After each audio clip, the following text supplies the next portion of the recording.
Every week, for the first 3 days of the week, I have the same schedule. Gym in the morning, team meetings. Hey, good morning, team. Hey, good morning, team. So Friday, lunch, commute, spend time with Hannah. I like to say I'm fairly consistent.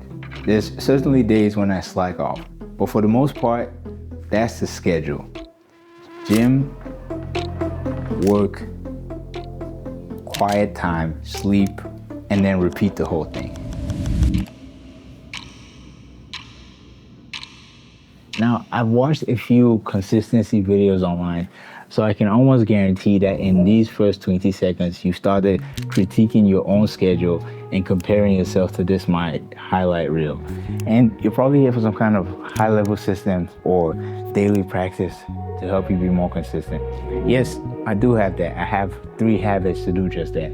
But more importantly, I want to offer you something that will drive you to be more consistent. Today, I want to help you find that driving force. It's something not a lot of people talk about, something that is so different from the productivity cliche advice.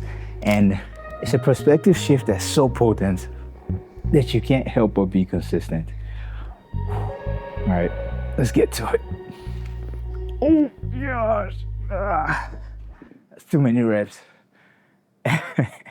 We'll go from running, doing the form perfect, to looking like this. And so when we run heavy, because we're tired, it makes us even more tired. So running heavy makes us even more heavy. So I want y'all to keep y'all stride and focus on where we're going. Think back to the scripture that we talked about, right? For the joy set before him. That's what we're using in this sense. When we finish this straight away, we can rest. We're aiming for rest right now. We're pushing through, we're enduring, we're running our race, trying to get to the line so we can rest, all right? So just push through, no negative thoughts. Let's not even think. Let's just focus on where we're going. Let's lock in, all right?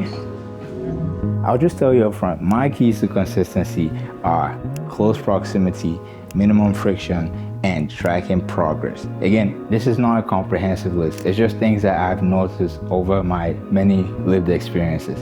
If you want to be consistent in any endeavor, then the physical distance between you and the thing you use to accomplish that task needs to be reasonably close.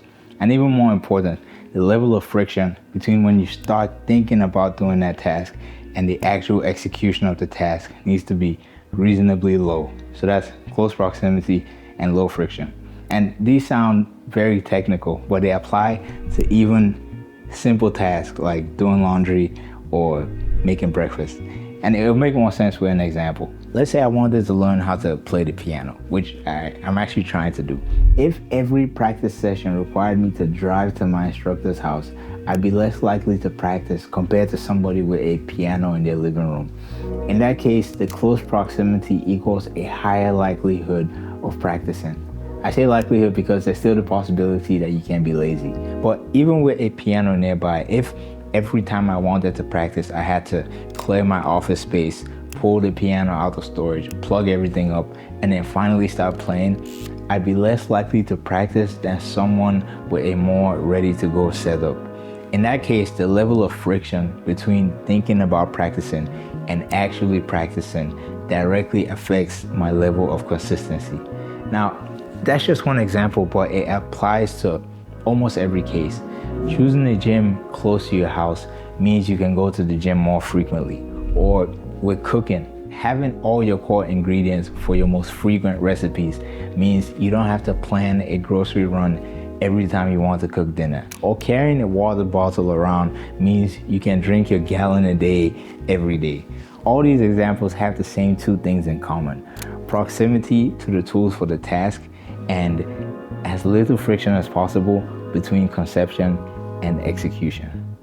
Let me tell my story. So basically, what time is it right now?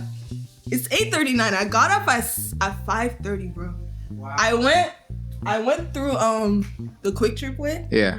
And then I was like, oh no, let me go around thinking that like nobody else is thinking that, right? So I go around to like, you know when we're going to Bible study? Yeah. That road. and I saw police cars. So I was like, oh, let me turn on my GPS. My GPS took me to like 3 different ways, and like each way somebody was like blocking the road. And people actually helped me. There was this couple that like I was stuck actually. Yeah, I was stuck. Is that my phone? Yeah, I was stuck. And then these people, they put sand on my side. Okay, so before I let you go, I still want to talk about why. Why should you be consistent? That's a question that I don't think a lot of lifestyle coaches answer directly. Or at least when they do, it's always about doing more or getting more results or making more money or feeling better. So let's start with a story. Matthew talks about this parable from Jesus Christ with a master and his 3 servants. Essentially, the master gave these servants resources to handle while he went on a trip. 5 talents to one, 3 talents to the other, and then 1 talent to the last guy.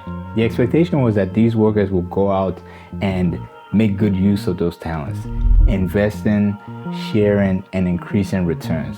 But there was one servant that was careless with his talent. We call him the wicked and slothful servant. He was cast out from the master's presence into outer darkness. The servants that invested their resources though were commended and given more resources to employ. Funny enough, I ran out of ideas for my storyboard and it got harder to render the animations.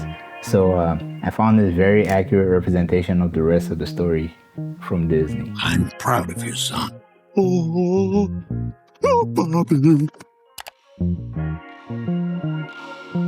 When you think about it, the most valuable resource that we've been given is time. Even in America, money is measured in time, dollars per hour. And so when we start talking about consistency or talking about stewarding that most precious resource that we've received from God and generating greater returns, not necessarily money.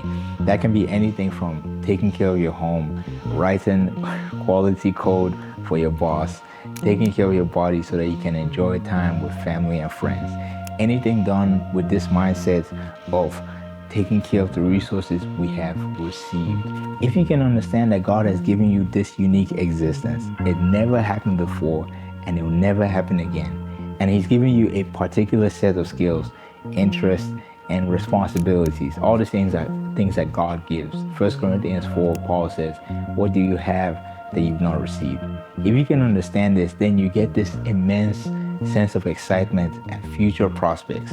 And also reverence, I think is the right word. You get this reverence about the weight of this great opportunity.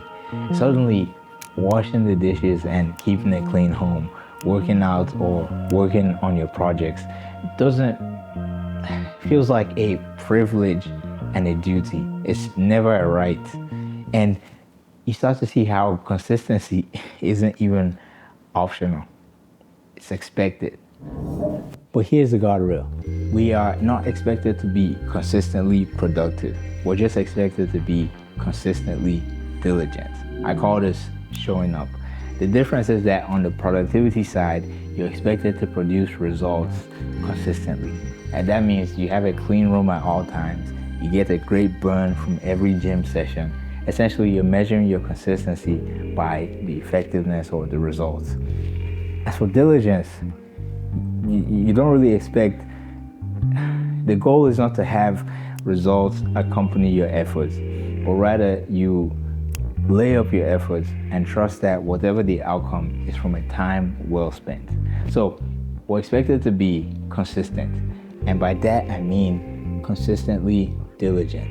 Showing up, doing what we know needs to be done, and leaving the rest up to the careful hands of God.